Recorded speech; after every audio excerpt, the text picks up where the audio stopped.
वालदा इतनी कम अकल थी, उनको दर्द ये हो रहा था, वो काबे में आ गई कि वही खून निकले और काबा पलीत हो। कोई अकल से भी बात सोचा करो ना, अकल में भरोसा तो नहीं भरा हुआ। अच्छा, अगर हम मान लें हजूर पैदा हुए बाहर, हज़रत अली पैदा हुए अंदर, तो क्या हो जाएगा? हुजूर से हज़रत अली अफजल हो जाए। ये सारी बातें हैं, हिकायात हैं। बस चूंकि ये जितना रवाफिज है ना, शिया फिरका, ये हदीसें घड़ने का तो बादशाह है। असल बात यह है कि लफ्ज़ काबा जो लिखा है ना, तो लोगों को गलत फहमी हो गई है। हालांकि कुरान में है हादियन बालिगल काबा, कि हज की बकरी काबे में ज़िबह करो। तुम कहाँ ज़िबह करते हो? मीना में। तो नतीजा क्या निकला कि पूरे हरम का नाम, जहाँ हरम है, मस्जिद अल हराम है, वहाँ काबा भी हरम का नाम है। तो हज़रत अली का घर चूंकि हरम में था, तो किसी ने लिख दिया मौलूद काबा। इनके हाथ में आ गया जी, काबे के अंदर पैदा हुए। फिर दीवार फट गई निकलने के लिए, शेर खुदा जो निकले काबे की दीवार फाड़ के निकले। ये तारीफ हो रही है या मुजम्मत हो रही है? इन्ना लिल्लाहि व इन्ना इलैहि राजिऊन। और अगर एक मिनट के लिए मान लें कि वाकई काबे के अंदर पैदा हुआ, पहले तो ये चीज अकल के भी खिलाफ है। तुम्हारी बीवी, बेटी, बच्ची का विलादत का वक्त करीब आया, उसको मस्जिद ले जाते हो, अस्पताल ले जाते हो। तो हज़रत अली की वालदा इतनी कम अकल थी, उनको दर्द ये हो रहा था, वो काबे में आ गई कि वही खून निकले और काबा पलीत हो। आप क्या समझते कि सऊदी अरब की हुकूमत हो और वो निशान बर्दाश्त कर रही हो? ये बातें और रिकॉर्ड हैं कि दुनिया भर की यूनिवर्सिटी से बेहतरीन केमिकल्स मंगवा के और बेहतरीन इंजीनियर्स बुलवा के उस दीवार के निशान को मिटाने का कहा था कि जितने डॉलर खर्च हो जाए, जितने रियाल खर्च हो जाए, किसी तरीके से ये दीवार का निशान मिट जाना चाहिए। उन इंजीनियर्स ने अपने अपने केमिकल्स लगाए, चले गए, सुबह पलट के वापस आए तो दीवार में निशान वैसे मौजूद था, दीवार में दरार वैसे मौजूद थी। अंग्रेज घबरा गए। अंग्रेज ने घबरा के कहा, हमें इस निशान को मिटाने का न कहो, हमें इस निशान की हिस्ट्री बताओ। ये निशान पड़ा कब था? ये निशान पड़ा कैसे था? उस वक्त सऊदी हुकूमत बताने में मजबूर हो गई कि सदियों पहले अबू तालिब के सहन से एक बीबी निकल के काबे के दीवार के करीब आई थी और दीवार ने फट के रास्ता दे दिया था। अंग्रेज के कह के वापस चला गया। जिन्हें रास्ते खुदा देता हो, बंदे वापस नहीं ले।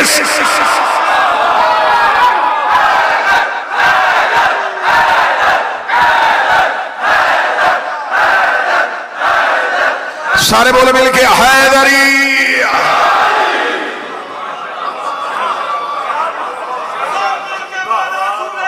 बिस्मिल्लाह।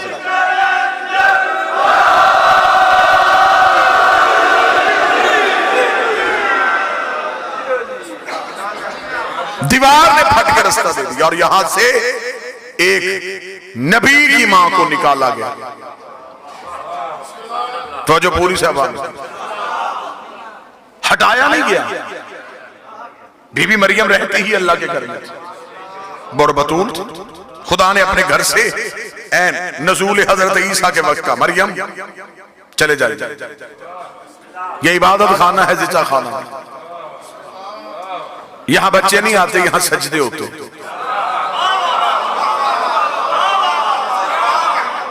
उस बीबी के पास अपना घर भी नहीं था और उस बीबी को सहारे की जरूरत थी और अल्लाह दे भी बगैर शौहर के बेटा रहा था। शराइत सारी पूरी थी, फिर भी निकाल दिया। अब मुझे दुख होगा जो बंदा जश्न सुनने आया और अगली सत्र पे ना बोले अली की मां आई नहीं थी, बुलाई गई। वहां घर भी कोई नहीं, यहां हवेली भी है। वहां बगैर शौहर के, यहां ऐसी शर्त भी कोई नहीं। तो मेरे मालिक उसे ऐन वक्ते नज़ूल ईसा के वक्त निकाल दिया, इसे ऐन नज़ूल अमीर के वक्त बुला लिया। उसे हटाया क्यों? इसे भुलाया क्यों? उसे हटाया क्यों, उसे बुलाया क्यों? जो बंदे आज बैठ के अली वलीउल्लाह पढ़ने वालों पे कभी शेर के फतवे कभी कुफ्र के फतवे लगाते हैं, अजब नहीं कि आवाज़े परवरदिगार आए कि मैंने मरियम निकाल के भी तौहीद बचाई है, अली की माँ को बुला के भी तौहीद बचाई है, मेरे मालिक तौहीद कैसे बची? फरमाया अगर मरियम मेरे घर में ईसा को पैदा कर देती, क़यामत तक के लिए ईसाइयों के पास दलील हो जाती कि बेटा था तो बाप के घर में पैदा हुआ, बेटा था तो बाप के घर में पैदा हुआ। अच्छा मेरे मालिक इसलिए तूने मरियम को निकाला, फिर अली की माँ को क्यों बुलाया? फरमाया अली की माँ को बुला के तौहीद इसलिए बचाई है कि मुझे खबर है दुनिया ने अली को अल्लाह का बेटा नहीं, दुनिया ने अली को अल्लाह कहना है। मैं अली को काबे में उतारूंगा, जब भी तेरा रजब आएगी शिया सुन्नी कहेंगे अली अल्लाह के घर में आया, अली अल्लाह के घर में आया, अली अल्लाह के घर में आया। मैंने जमाने को बताया है अली और है अल्लाह।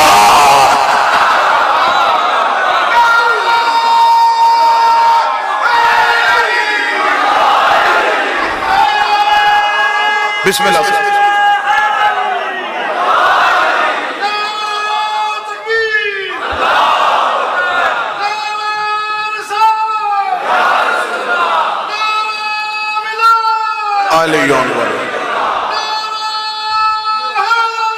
या हमने अली को अल्लाह के घर में उतारा। फिर जहां बीबी गई है, मैंने आपके सामने कुरान की एक आयत पढ़ी, खुदा कहता जो पहला घर इंसान की हदायत के लिए बनाया, जो हमने फजा किया इंसानियत की हदायत के लिए, वो मक्का वाला। और खुदा ने कहा उस घर का काम यह है कि वो आलमीन को हदायत करता है। सर ना हलाइएगा, जुबान को ज़हमत दीजिएगा। खुदा ने कुरान में कहा है कि काबा हदायत करता है, और काबे की पकीजगी पे किसी को कोई शक नहीं, क्योंकि हाथी का पाक होना जरूरी है। काबा करता है हदायत, काबा करता है जमाने को बाबा जी हदायत, और हाथी का हदायत के लिए बोलना भी जरूरी है।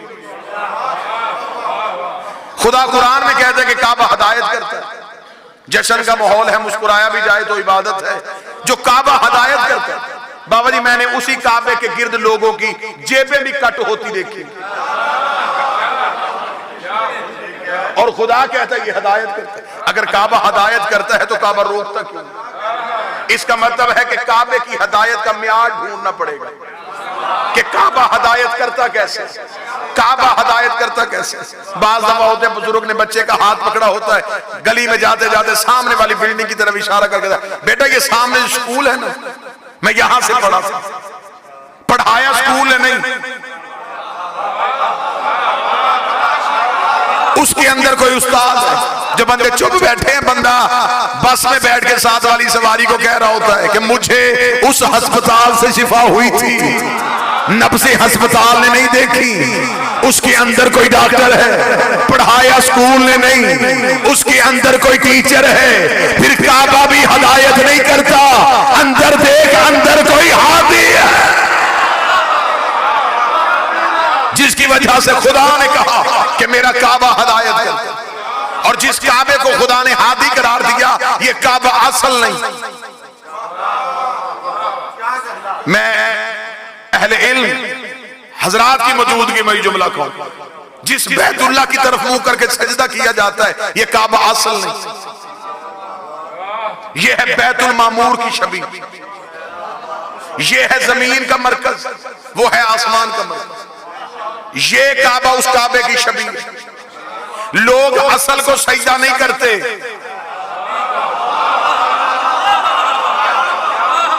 अच्छा मौलवी शबी को सजदा करे तो नमाज हो जाए।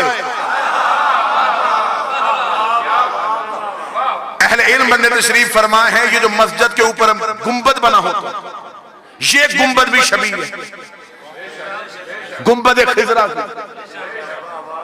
भाई ये गुंबद को बनाने का मुसलमानों के यहाँ तसव्वुर कहां से आया?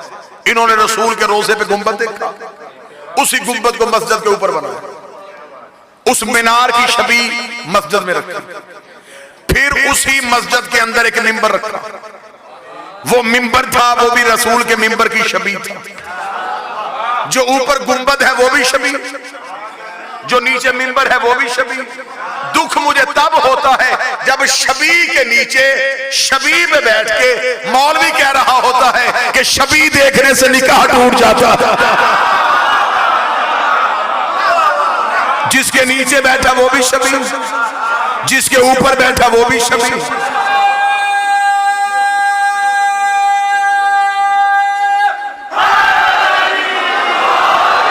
ये काबा उस काबे की शबी, वो है बैतुल मामूर, ये है बैतुल्ला, ये है मट्टी का घर, ईंटों का घर, वो है नूर का घर। ये बैतुल्ला उसे देख के बनाया गया। और हजरत इब्राहिम ने खाना काबा बनाया नहीं, खाना काबा की दीवारों को बुलंद किया था। काबा पहले से मौजूद था। ये काबा उस काबे की शबी, यहां इनके जिस्म आए, वहां इनके नूर थे। यहां जिस्म आए तो जिस्मों ने तवाफ किया, वहां नूर थे तो नूरों ने तवाफ किया। वो बैतुल मामूर भी असल नहीं, उसके ऊपर भी एक काबा है जिसे अर्श रहमान कहते हैं। वो बैतुल मामूर अर्श रहमान की शबी है। उस अर्श रहमान पे कौन है? जबरील तो सिदरतुल मुंतहा पे रुक गया था। वहां आले मोहम्मद फरमाते या वो रहता है या हम रहते हैं। वहां हमने उसके नूर का तवाफ किया था। बैतुल मामूर में उसने हमारे नूरों का तवाफ करवाया। बैतुल्लाह में हमारे जिस्मों का तवाफ हुआ। अब मुझे नहीं पता कि इधर छलक जाए तो मैं माफी चाहता हूँ। 13 रजब को अली की माँ आई थी। अब मुझे समझ नहीं आ रही कि इस काबे से अली लेके आई है या उस काबे से अली लेके।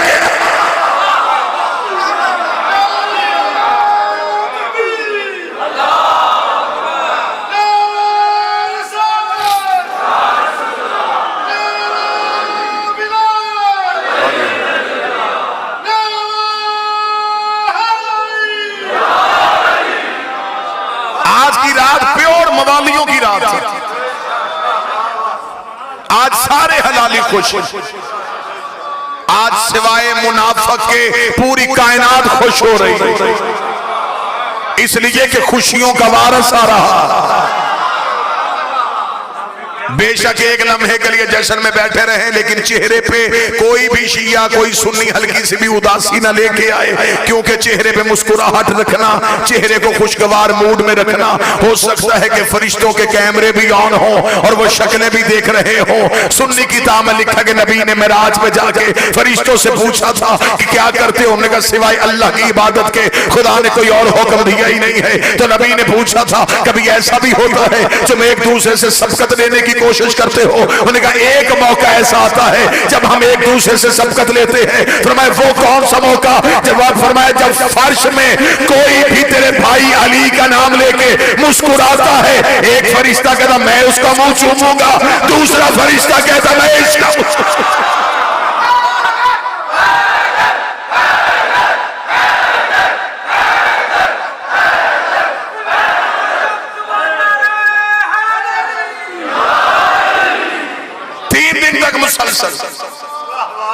मादरे अमीरुल मोमिनीन खाना तौहीद में मेहमान नहीं। कतन कोई भी बंदा अली की मां की इस्मत पे शक न करे। बतूल न होती तो काबे के सहन में न होती। तौहीद की मेहमान। किसी किताब से साबित करो कि हजरत अबू तालिब ने रोटी भेजी हो। खाना हजरत अबू तालिब के घर से आया। 3 दिन अल्लाह के घर में मेहमान बन के बैठी। और खुदा ने कुरान में कहा मेरे काबे में 4 काम होते, रकू होता है, सजदा होता है, तवाफ होता है और एतकाफ होता है। 4 काम अल्लाह ने काबे के बताए, तवाफ, रकू, सजदा, एतकाफ। तवाफ काबे के अंदर नहीं, बाहर। रकू काबे के अंदर नहीं, बाहर। सजदा काबे के अंदर नहीं, एतकाफ काबे के बाहर नहीं। खुदा ने कुरान में कहा मेरे काबे में एतकाफ होता है। मौलवी सर पे कुरान रख के बताए सिवाय अली की मां के काबे में बैठा कौन है? जिसके बैठने को अल्लाह ने एतकाफ कह के पुकारा, मुसलसल 3 दिन तक अली की मां तौहीद की मेहमान 13 रजब को गई, 16 रजब को आई।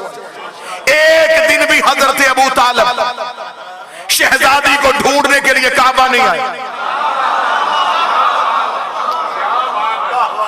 खबर थी कि जिसकी अमीना थी वो नूर इलाही का नज़ूल। 3 दिन तक मुसलसल रही और बीबी खाना काबा की चाबी भी इसी घर में रहती। आई दीवार से, बीबी अगर दर से आ जाती, आज मौलवी कह देता चाबी जो घर पड़ी थी, तो घर से चाबी लेके अली की मां आ गई। खुदा ने दरवाजे से नहीं, दीवार से बुलाया। या जुमला मुझे याद आ गया किबला ज़ैदी साहब का, वो कहते दर था, दीवार पे लगना था। दर पे नहीं आता, दर दीवार पे होता। 3 दिन तक मेहमान रहे। 16 रजब को रसूल आए। किसे लेने के लिए? अली को लेने के लिए। किसी एक किताब से साबित करो रसूल कुरान लेने कहीं गया हो। कुरान नबी को ढूंढता हुआ आया।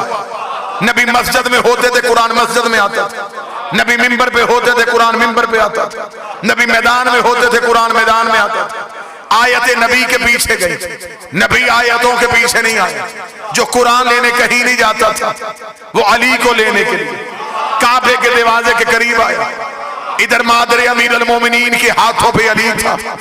किताबें कहते हैं यहां तक कि अहले सुन्नत के कौसम नियाज़ी ने भी लिखा कि रसूल ने अपने हाथों को जल्दी से बढ़ाया, फरमाया अम्मा ये अमानत मेरे हवाले कर। अली का रसूल के हाथों पे आना था। अली ने आंखें खोली, आंखें खोल के पहली नजर नबी के चेहरे पे पड़ी। पहली नजर का नबी के चेहरे पे पड़ना था। रिसालत ने इमामत की खुराक का बंदोबस्त किया। रसूल ने अपनी जुबान से निकाल के अली के तहन में दी। नबूवत के सीने से इल्म के चश्मे फूट फूट के इमामत के दहन में मुंतकिल होना शुरू हुए। जमाना समझ रहा था कि शायद भाई भाई को जुबान चुसा रहा है। आखिरी नबी पहले इमाम का इल्म मुंतकिल कर रहा था। नबूवत अली को इल्म दे रही थी। या अली ने अपनी आंखें खोली। रसूल ने अली को हाथों पे उठाया हुआ था। रावलपिंडी गिरदोनवा का मजमा जो जश्न अमीर बनाने के लिए आया है, रसूल ने अली को यूं सीने से लगाया, लगा के कहा मेरे अल्लाह पहली बार मेरे हाथों पे अली आया है। मेरा जी चाहता है मैं अली को काबे के शहर में ऐसे लोरी दूं जैसे मक्के में अबू तालिब ने मुझे अपने हाथों पे लोरी दी थी। रसूल ने हाथों पे उठा के कहा लहमो का लहमी, दमनो का दमी, जिस्मो का जिस्मी, हरबो का हरबी, बुग्सो का बुग्सी, अदुव्वो का अदुव्वी, अंत मिन्नी वाना मिनका। ऐ अली तेरा खून मेरा खून है, तेरा जिस्म मेरा जिस्म है, तेरा गोश्त मेरा गोश्त है, तेरी हड्डियां मेरी हड्डियां है, तेरे दोस्त मेरे दोस्त है, तेरे दुश्मन मेरे दुश्मन है। अंत मिन्नी वाना मिनका, तू मुझसे है न तुझसे हो, तू मुझसे है न तुझसे हो। नबी लोरी दे रहा था। ये नबी को अपने पांव पे जबरील के पैरों की सनसनाहट महसूस हुई। जबरील का खुदा कह रहा है खर्चे सारे मेरे, अली सारा तेरा। एक लोरी अपनी तरफ से दी है, एक लोरी अल्लाह की तरफ से दे। तूने कहा तेरी आंखें मेरी आंखें नहीं, तूने खून कहा, तूने गोश्त कहा, तूने जिस्म कहा। अली हाथों में उठा, अब अल्लाह की तरफ से लोरी दे। तेरी आंखें ऐनुल्लाह है, तेरा चेहरा वजहुल्लाह है, तेरी जुबान लिसानुल्लाह है, तेरे दोस्त रजी अल्लाह है, तेरे दुश्मन अल्लाह